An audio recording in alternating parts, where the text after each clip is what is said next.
Hello students, hope you are doing well.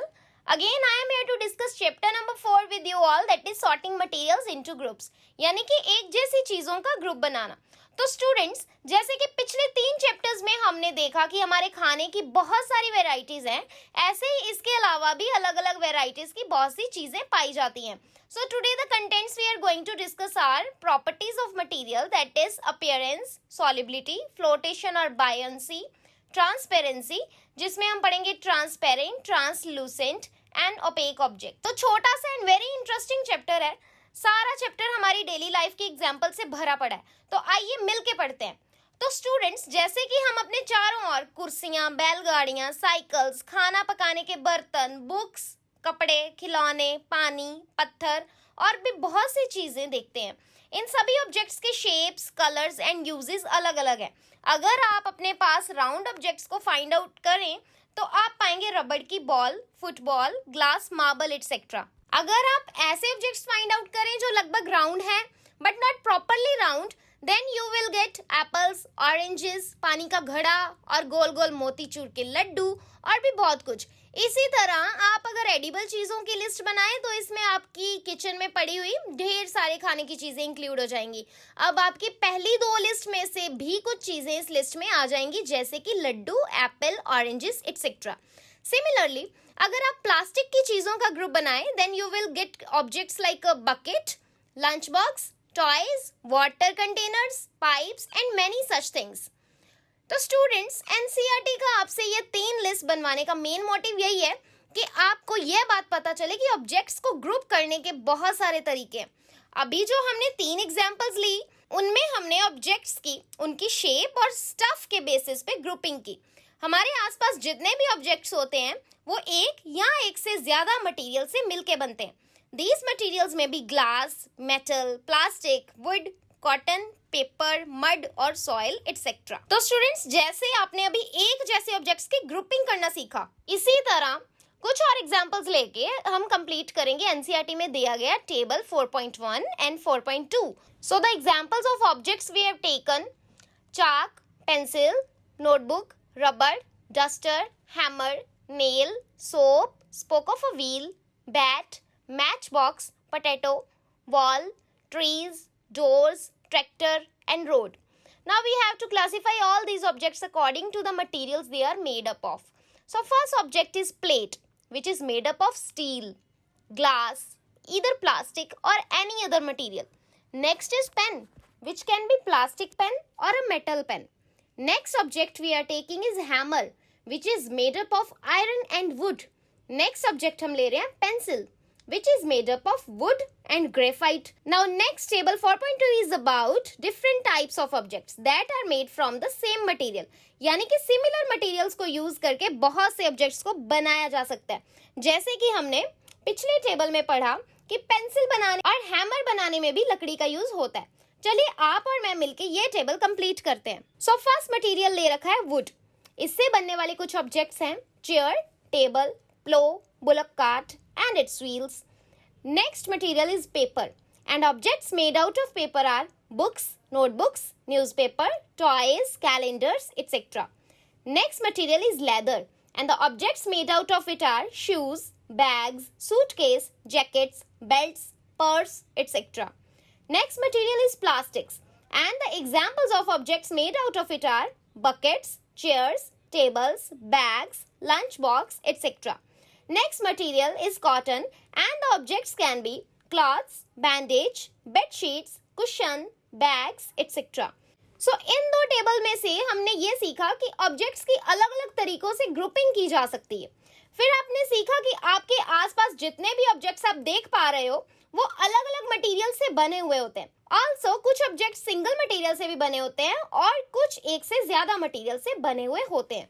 And last, बहुत से objects को बनाने के लिए सेम मटेरियल्स का इस्तेमाल भी किया जाता है, जैसा कि हमने टेबल 1.4 में देखा. Next topic is properties of materials. इसको डिस्कस करने से पहले I have a question for you. क्या आपने कभी ये सोचा कि टम्बलर को कपड़े से क्यों नहीं बनाया जाता? मार्केट में सुंदर सुंदर कपड़ों से बने हुए टम्बलर्स क्यों नहीं आते? Yes, you guess right. हम टम्बलर्स को यूज करते हैं लिक्विड को होल्ड करने के लिए. अब कपड़े के पास तो ये प्रॉपर्टी है नहीं कि वो लिक्विड को होल्ड कर पाए. ना ही हमारे पास कोई ऐसा जादू है जिससे हम कपड़े के टम्बलर में लिक्विड कैरी कर पाए। दैट इज वाई टम्बलर को बनाने के लिए ऐसे मटेरियल्स का इस्तेमाल किया जाता है जो लिक्विड को होल्ड कर पाए। That can be glass, plastic, metals और other such materials that will hold water. इसी तरह किचन में यूज होने वाले बर्तन बनाने के लिए पेपर का इस्तेमाल नहीं किया जा सकता, क्योंकि पेपर तो खुद ही जल जाएगा, तो ऐसे बर्तन में कोई क्या ही खाना बनाएगा। तो हमने ये देखा कि किसी भी ऑब्जेक्ट को बनाने के लिए जो मटेरियल यूज किया जाता है उसे सिलेक्ट किया जाता है उस मटेरियल की प्रॉपर्टीज देखकर, और इस बात को ध्यान में रख के कि हम जो ऑब्जेक्ट बनाने वाले हैं उससे हमें क्या काम चाहिए। तो पहली प्रॉपर्टी जो हम पढ़ने जा रहे हैं वो है अपीयरेंस, मतलब दिखावट। यूजुअली सभी मटेरियल्स एक दूसरे से अलग दिखाई देते हैं, जैसे कि लकड़ी लोहे से काफी अलग दिखाई देती है, उसी तरह लोहा कॉपर या एल्युमिनियम से काफी अलग दिखता है। At the same time iron, copper and aluminium में कुछ सिमिलैरिटीज भी हैं, लेकिन लकड़ी के साथ इनकी कोई समानता नहीं है। अगर हम चीजों की अपीयरेंस पे बेस्ड उनकी क्लासिफिकेशन करते हैं तो इसमें दो कैटेगरीज आती हैं, दैट इज लस्ट्रस यानी कि चमकीले या shiny, and non lustrous materials यानी कि जो चमकीले नहीं है और नॉन शाइनी है। तो अपीयरेंस का मतलब है कुछ मटेरियल्स को हम उनके लुक्स देखकर ही उन्हें डिफरेंशिएट कर सकते हैं कि उनकी अपीयरेंस कैसी है। जैसे कि metals like diamond and gold shiny होते हैं, so we can term them as lustrous materials. कुछ और मटेरियल्स जैसे कि ग्रेफाइट एंड वुड शाइनी नहीं होते, so they are termed as non-lustrous materials. Second property of materials is hardness, that is toughness. It is the property of material to withstand stress without breaking up. Based on this, materials can be classified into soft and hard materials.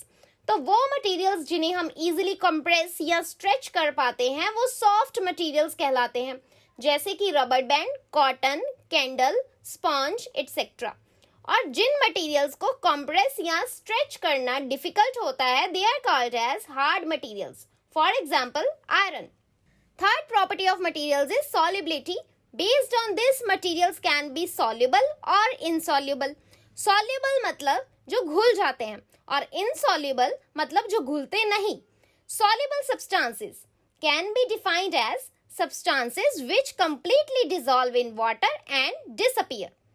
Insoluble substances can be defined as substances which do not mix with water and do not disappear even after we stir for a long time. मतलब ऐसे substances जो पानी में easily घुल जाते हैं वो soluble substances होते हैं, और ऐसे substances जो कि पानी में नहीं घुलते और बार बार घोलने पर भी नहीं घुलते completely, they are called as insoluble substances. For example, vinegar पानी में घुल जाता है, so vinegar के सामने हम लिखेंगे soluble in water. Lemon juice soluble in water. Mustard oil, it is insoluble in water. Coconut oil also insoluble in water. Kerosene insoluble in water. और इसी के साथ आपका एनसीईआरटी बुक का टेबल 4.4 कंप्लीट हो गया। इसके अलावा कुछ गैसेस भी पानी में डिसॉल्व हो जाती हैं, जिसकी बेस्ट एग्जांपल है ऑक्सीजन गैस, जो कि प्लांट्स एंड एनिमल्स को सर्वाइवल के लिए बहुत इंपॉर्टेंट है। Fourth property of materials is buoyancy. Buoyancy is the tendency of an object to float in a liquid. According to this property, materials can be classified based on the sinking or floating in water. Sinking means डूबना और float means तैरना। For example, पत्ता पानी पे float करेगा और पत्थर पानी में सिंक कर जाएगा। तो कुछ ऑब्जेक्ट्स पानी में फ्लॉट करते हैं और कुछ सिंक कर जाते हैं। इसका मेन रीजन है उन ऑब्जेक्ट्स की density which is taken as mass per unit volume. Fifth property of materials is transparency, यानी कि कोई ऑब्जेक्ट ट्रांसपेरेंट है या नहीं, और अगर है भी तो कितना ट्रांसपेरेंट है। ट्रांसपेरेंसी को हम एक सिंपल फिनोमिना से समझ सकते हैं कि किसी गिवन ऑब्जेक्ट के थ्रू लाइट पास हो रही है या नहीं। So materials can be grouped into three main categories based on their ability to transmit light.